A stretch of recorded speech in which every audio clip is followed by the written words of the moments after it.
Growth कैसे करें, और ग्रोथ भी एक बार की ग्रोथ नहीं, ऐसी ग्रोथ जो निरंतर होती रहे। तो उसके लिए कुछ पॉइंट है, कुछ बातें हैं जो हम आज समझेंगे।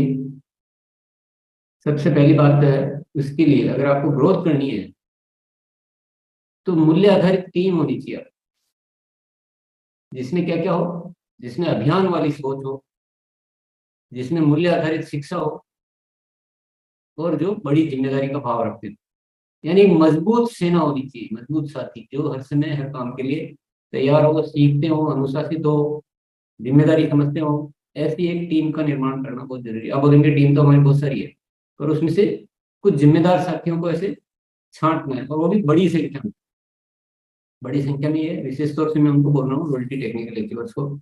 जितनी बड़ी आपकी टीम है, उसके आधार पर ये सेलेक्टेड चुनिंदा साथी, जिसको हम कोर टीम बोलते हैं, ये बड़ी संख्या में होनी चाहिए। बहुत छोटी संख्या में बनाने से काम नहीं चलेगा। आपकी मान लो टीम में 1000 साथी है, तो 100-200 साथी ऐसे इस तरह के होने चाहिए। ये हमारा उद्देश्य रहे, ऐसी हमारी तैयारी रहे, तो ये सब कुछ पॉसिबल है, ऐसा नहीं कि पॉसिबल नहीं है। उसके लिए हमें क्या क्या चीजें करनी चाहिए। आरसीएम गुरुकुल से जुड़े हुए, आज आप नया शब्द सुन रहे हैं, आरसीएम गुरुकुल। अभी ये माइंड प्रोग्रामिंग वर्कशॉप के द्वारा जो चीजें की जा रही है, जो शिक्षा दी जा रही है, इसको अब अपन आरसीएम गुरुकुल नाम आज से दे रहे हैं, ताकि एक शिक्षा का पूरा हिंदुस्तान में सबको पता रहे कि आरसीएम गुरुकुल की शिक्षा ये है, इस पे कार्य करना है। तो ऐसे नाम आज से ये है। दूसरा है आरसीएम क्या है, वह अन्य वीडियो दिख रहे हैं। तो इस शिक्षा से लगातार से जोड़ना ही है, पर उनको, और ये आइडिया है, थोड़ा सा छोटा सा विचार है, ऐसा नहीं कि इतना सा करने से ये सब कुछ होगा। बाकी सारी चीजें भी आगे आपके इसमें आएगी। टीम के साथ समन्वय और मजबूत संबंध।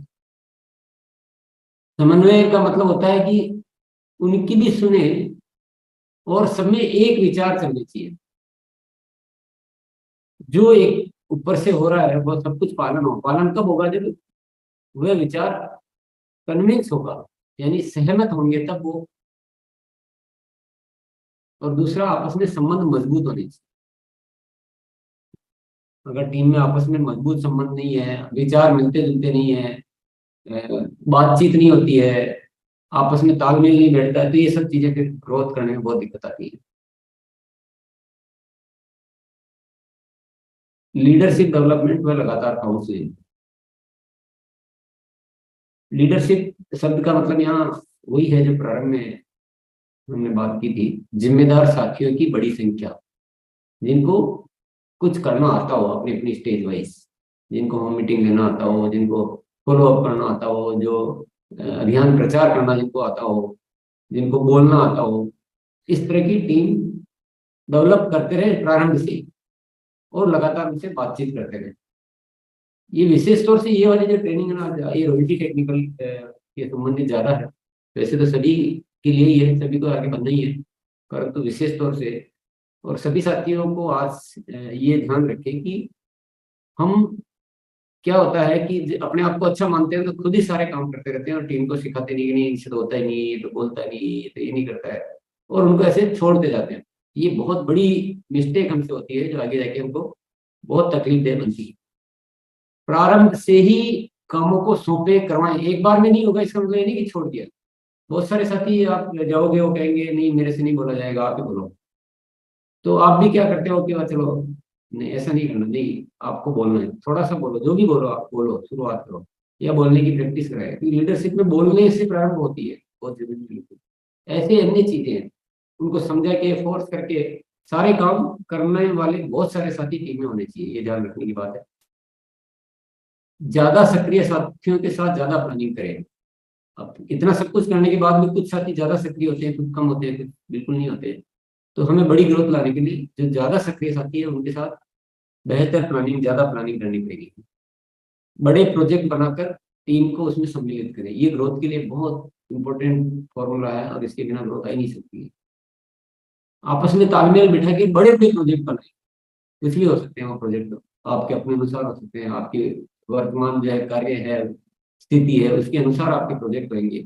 हो सकता है आपका इस महीने 10 नई रॉयल्टी लाने का प्रोजेक्ट हो, इस महीना इतनी बड़ी ग्रोथ करने का प्रोजेक्ट हो, इस महीने इतने हाइजीन कैंपेन बड़ी संख्या में करने का प्रोजेक्ट हो, इस महीने बड़ी संख्या में ज्वाइनिंग करने का प्रोजेक्ट हो, वितरण केंद्रों की सेल बनाने का प्रोजेक्ट हो, वहां पे कुछ बड़े कोई प्रोग्राम इवेंट करने का, तो प्रोजेक्ट तो ढेर सारे होते हैं, वो आपके अपने इच्छा अनुसार, लेकिन प्रोजेक्ट बनाते रहे इसमें। चलो इस महीने तो ऐसे छोड़ देते हैं, अगले महीने करेंगे, ऐसे नहीं। हर महीने कुछ न कुछ बड़े प्रोजेक्ट बनाए, वो लॉन्ग टाइम भी हो सकते हैं, उस महीने के लिए भी हो सकते हैं, जो भी हो सकते हैं, पर ये बनाए और टीम को उसमें सम्मिलित करें, तो डेफिनेटली ग्रोथ आ पाएगी। टीम में प्रोडक्ट नॉलेज व प्रोडक्ट शेयरिंग का अभ्यास पर निरंतर कार्य है। कोई भी प्रोजेक्ट करना हो, कुछ भी करना हो, प्रोडक्ट की नॉलेज या प्रोडक्ट को इग्नोर करके हम कभी भी आगे नहीं बढ़ सकते। तो हर टीम के बहुत सारे साथियों को प्रोडक्ट की अच्छी नॉलेज होनी चाहिए, प्रोडक्ट शेयरिंग का अभ्यास होना चाहिए। आपकी टीम में बहुत सारे diamond club, super diamond club, crown club, ये सब बहुत सारे होने चाहिए, बहुत सारे वीर वीरांगना होने चाहिए, बहुत सारे पीक्यूसी निर्जरा होने चाहिए। तो ये जो एक सब्जेक्ट है ना प्रोडक्ट का, इसको कभी नजरअंदाज नहीं करना चाहिए, ये हमेशा के लिए काम है, इसके बिना कोई चीज काम नहीं करेगी। और स्थायी तरीकों पर कार्य करें, ऐसे किसी कार्य पर मेहनत बिल्कुल नहीं करें जो केवल इस महीने काम आने वाला है, भूल कर भी नहीं करें। जो भी करना है ऐसे कार्य करें जो आगे भी, जैसे अपन आज प्रोडक्ट शेयरिंग के विषय की या प्रोडक्ट ट्रेनिंग के विषय की बात कर रहे थे, आप मान लो अपनी टीम में ज्यादा पीपीसी तैयार करते हैं, ज्यादा डायमंड क्लब तैयार करते हैं, ज्यादा बड़ी संख्या में एक्टिव ज्वाइनिंग करते हैं, या पुराने कोई एक्टिव करने पे कार्य करते हैं, या वितरण केंद्रों की, तो ये सारे सही तरीके हैं। ऐसे ही तरीकों पे कार्य करें, ऐसा नहीं करें कि चलो इस महीने सबको थोड़ा ज्यादा ज्यादा खरीद के रख लो, बाद में बेच देंगे, इस महीने तो बड़ा हो जाएगा, ऐसे कभी भी नहीं करें। ये बहुत खतरनाक है, ये ऐसी गलतियां बाद में बहुत लंबे टाइम तक भी नुकसान पहुंचाती रहती है। और आरसीएम गुरुकुल की शिक्षा का प्रसार पूरी टीम में करें। ये जो इसका आज अपन ने नामकरण आरसीएम गुरुकुल दिया है, इसकी एजुकेशन को बहुत अच्छी तरह से पूरी टीम में इसको प्रसारित करें, प्रचारित करें, ज्यादा से ज्यादा साथियों को निरंतर बुलाते रहें या बाद में दिखाते रहे। ज्ञान केंद्रों के माध्यम से इस शिक्षा पे प्रैक्टिकल कार्य करें, उनकी तैयारियां कराएं, उसके अनुसार आप जो भी मीटिंग सेमिनार आयोजन जो भी करते हैं, इसी शिक्षा पे आधारित होने से, बिना ऐसे इधर उधर की फालतू की बातें करने से काम नहीं चलेगा। ये थोड़ा ध्यान रखिए। सफलता की अलार्म डायरी सबकी बनवाई। हो सकता है शुरू में थोड़ा सा किसी को ऐसा चैलेंज जैसा लगे तो कम अलार्म से शुरू करें और धीरे धीरे अभ्यास के साथ बढ़ाते रहें। ये बहुत ही जादू की तरह काम करती है। नए साथियों को सक्रिय करने की सही रणनीति, हमारे यहाँ सबसे बड़ा जो चैलेंज है, आप सभी जानते हैं कि ज्वाइनिंग होने के बाद सक्रिय हो नहीं पाते। तो इसके लिए हमने एक सब्जेक्ट पहले ले चुके हैं, उस वीडियो को वापस आप देखें और सबको सक्रिय करें, कर पाए इस तरह से कार्य करें। ये संभव है आराम से, पर इस विषय पे आपको ज्ञान केंद्रों पे प्रैक्टिस करवानी पड़ेगी, आपको पूरा उस तरह से कार्य करने पड़ेंगे, तो सब कुछ पॉसिबल है। उसको चैप्टर को हम वापस सुन सकते हैं। सामूहिक सक्रिय व गुणात्मक ज्वाइनिंग।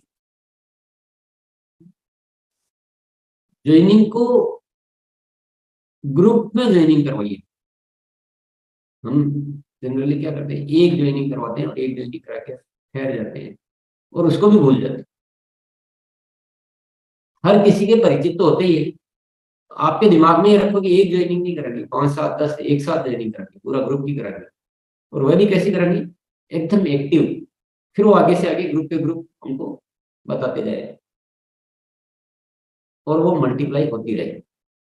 अब ये जो सब्जेक्ट है, इसमें थोड़ा सा आपको पहले माइंड को आपको प्रिपेयर करना पड़ेगा। हम तो, हमारा खुद का दिमाग पहले इस चीज के लिए तैयार नहीं होता है। आप नहीं तो आप जैसा बताएंगे, जैसा बात करेंगे ना, वैसा ही सब कुछ रिजल्ट आते नहीं। तो इसलिए आपको प्रयोग करके देखें, इससे बहुत बड़ी ग्रोथ आ सकती है और स्थायी भी आएगी। ज्ञान केंद्रों के माध्यम से उपरोक्त सभी विषयों पर कार्य करें। ज्ञान केंद्र बहुत जरूरी है, ताकि जो भी एजुकेशन है वो पूरी तरह से डेप्थ तक पहुंचे। केवल एजुकेशन को सुन लिया, जान लिया, डायरी में नोट कर लिया, उससे एजुकेशन काम नहीं आएगी। एजुकेशन के लिए जो बदलाव करने हैं हमारे सिस्टम में, हमारे तौर तरीकों में, वो सारे बदलाव आने चाहिए। जो अभ्यास हमें साथियों को करवाने हैं, बोलने का अभ्यास करना, होम मीटिंग लेने का अभ्यास करना, ज्ञान प्रचार का अभ्यास करना, प्रोडक्ट ट्रेनिंग करनी है, वहां पर और भी जो बहुत सारी गतिविधियां करनी है, ये बहुत अच्छी तरह से काम होना चाहिए ज्ञान केंद्रों के माध्यम से। देखिए, ग्रोथ लानी है तो सिस्टमेटिक तो होना पड़ेगा। स्थायी ग्रोथ लानी है तो और भी ज्यादा सिस्टमेटिक हमें होना पड़ेगा। अनुशासित तो होना पड़ेगा। हम बिल्कुल एकदम मस्त फ्री रहे और जो कर लिया हो गया, तो फिर वो तो सिस्टम बैठेगा नहीं। जब हम कर ही रहे हैं, मेहनत कर रहे हैं, टाइम लगा रहे हैं, तो हमें सही जगह सही तरीके से टाइम हमें लगाना चाहिए। ये थोड़ा सा आपको हिंट में दे रहा हूँ आगे के लिए क्या होगा आपके साथ में। ये जो हमारी हरसिंह गुरुकुल की जो एक ग्रुप शिक्षा है, इसके विषयों पर अब जब आप काम प्रारंभ करेंगे तो आपकी ग्रोथ आने लगी। ग्रोथ आना शुरू, जैसे अभी बहुत सारे साथियों की ग्रोथ आने लगी है कि हर महीने ग्रोथ आती है। लेकिन जब इन विषयों पर सघनता से व लगातार कार्य करेंगे तो ग्रोथ प्रतिशत बढ़ने लगेगा। लेकिन इन विषयों पर आप जब आप और अच्छी तरह से सघनता से कार्य करेंगे और लगातार कार्य करेंगे तो आपका ग्रोथ का प्रतिशत भी बढ़ने लगेगा। ये सारी जो चीजें एक दिन में होगी नहीं, पर लगातार ऐसा होना चाहिए, हो सकता है, होता है, होगा। लेकिन जब ये विषय कार्य प्रणाली का पूर्ण हिस्सा बन जाएंगे, जब आप बिल्कुल सिस्टमेटिक हो जाएंगे और ये पूरा आपके टीम बिल्कुल अलग हटकर एकदम बहुत सिस्टमेटिक और पूरा एजुकेशन सिस्टम से चलती है, तो फिर आपको निरंतर भी आएगी, हर महीने आएगी और बड़ी ग्रोथ भी आएगी। इतनी प्राप्ति के लिए थोड़ा सा अनुशासित तो होना पड़ेगा, थोड़ा सीखने पे भी थोड़ा और ध्यान तो लगाना पड़ेगा। आपका केवल यहाँ 1 घंटा दे देना पर्याप्त नहीं है। इन वीडियोस को आपको बाद में और सुनना है और अच्छी तरह से आपको ये नोट बनाने की मुझे कहाँ क्या क्या काम करना है। फिर आपको टीम में उस एजुकेशन को पहुंचाना है, आदतें बदलनी है, अभ्यास करवाने हैं, मेहनत तो करनी पड़ेगी। टीम के साथियों को शुरू से आपको तैयार नहीं करना पड़ेगा। ये सबसे बड़ी चूक क्या करते हैं हम, सब कुछ सीखते हैं, सिखाते नहीं है, लेकिन टीम में साथी तैयार नहीं करते, खुद ही करते हैं, किसी पर भरोसा ही नहीं करते, और वो भी कुछ कोई करना भी नहीं चाहता जब तक आप ऐसा चलो सपोर्ट मिल रहा है तो हम क्यों करें मेहनत। लेकिन जैसे आपके 5 साथी 10 साथी भी होते हैं, 5 भी होते हैं, 5 में भी कोशिश करो कि वहीं से उनसे काम करवाना शुरू करो। तो शुरू में बहुत आसान, ये बाद में जितना लेट होते हैं काम करवाने का अभ्यास, उतने हमको मुश्किल आती जाती है।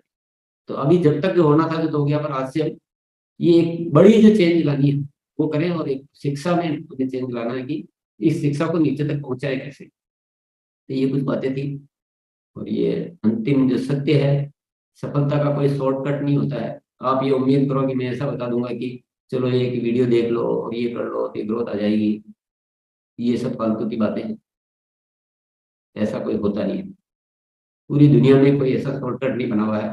हाँ, 1 महीने 1 दिन कुछ आप उल्टे सीधे तरीके से कुछ कर सकते हो, लेकिन उससे तो जिंदगी सुधरने वाली है नहीं, उससे तो कुछ फायदा होने वाला है। दूसरी बात क्या है, अधूरा ज्ञान या दिग्भ्रम की स्थिति आपकी मेहनत को खराब कर सकती है। अगर आप कंफ्यूज है ये करूं कि नहीं करूं, ये बात सही है कि नहीं है, ये आपको ज्ञान ही आधा अधूरा खुद को ही, शिक्षा सुनी, आधी भूल गए, आधा कुछ हो गया, बाकी तो सब कर लिया, मैं तो ज्ञान के अंदर मेरे से नहीं है, या सफलता के अलार्म डायरी तो नहीं बताता हूँ, मेरे को नहीं होता है, ऐसे आधा अधूरा करने से या आपके मिसगाइड या कंफ्यूज रहने से आप फिर कितनी मेहनत करते रहो, कुछ होने वाला नहीं। तो ये कुछ बातें थी जो मैंने आपके साथ शेयर की है। तो सारी चीजें संभव है, बहुत आसानी से संभव है। मतलब आसानी का मतलब अगर हम सिस्टमेटिक होते हैं। बहुत सारे साथी इस शिक्षा के झंझट में नहीं पड़ना चाहते, इतनी हर चीज को कौन बारीकी से देखे और कौन करे। तो ये तो मेरे पास उसका कोई इलाज नहीं। आपको जब तक हम किसी चीज से दूर रहते हैं, जब तक हम दूर रहते हैं तो हमें लगता है कि ये चीज तो बहुत भारी है, ये है वो है, या पहली नजर में हमें कुछ चीजें कठिन लगती है। शुरू शुरू में जब बचपन में साइकिल देते तो अरे इस साइकिल तो मैं तो गिर जाऊंगा, लेकिन हम उसको थोड़ा सा पीछे से पकड़ के थोड़ी देर पकड़ के रखते हैं या जैसे भी करते हैं, कोई बात नहीं है, ऐसा थोड़ा सा हौसला देते हैं तो वो बच्चा थोड़े दिन में उसके लिए साइकिल बहुत इजी हो जाती है, उसको लगता है कुछ है ही नहीं। तो ये शिक्षा में कोई ऐसा बहुत बड़ा झमेला नहीं है,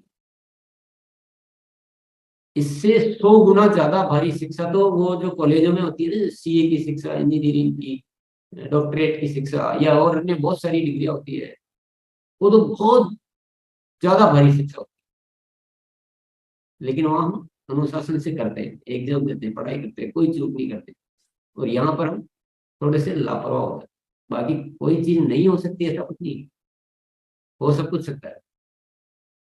तो मुख्य बात है शिक्षा के अनुसार बदलाव लाने की। अगर आप शुरू करेंगे ना तो धीरे धीरे क्या होगा कि वो चीजें आपकी प्रैक्टिस में होती है, कुछ आदत में आने लग जाएगी, तो आपको वो चीजें आपकी शिक्षा से ही मुक्त हो जाएगी। नहीं, ये तो हमारे लीडरशिप तो हमारे तो शुरू से ही हम यही करते हैं, तो आपको वो चीज ही जैसे छूट गई, मतलब आपके लिए वो पॉइंट बदलाव का रहा ही नहीं।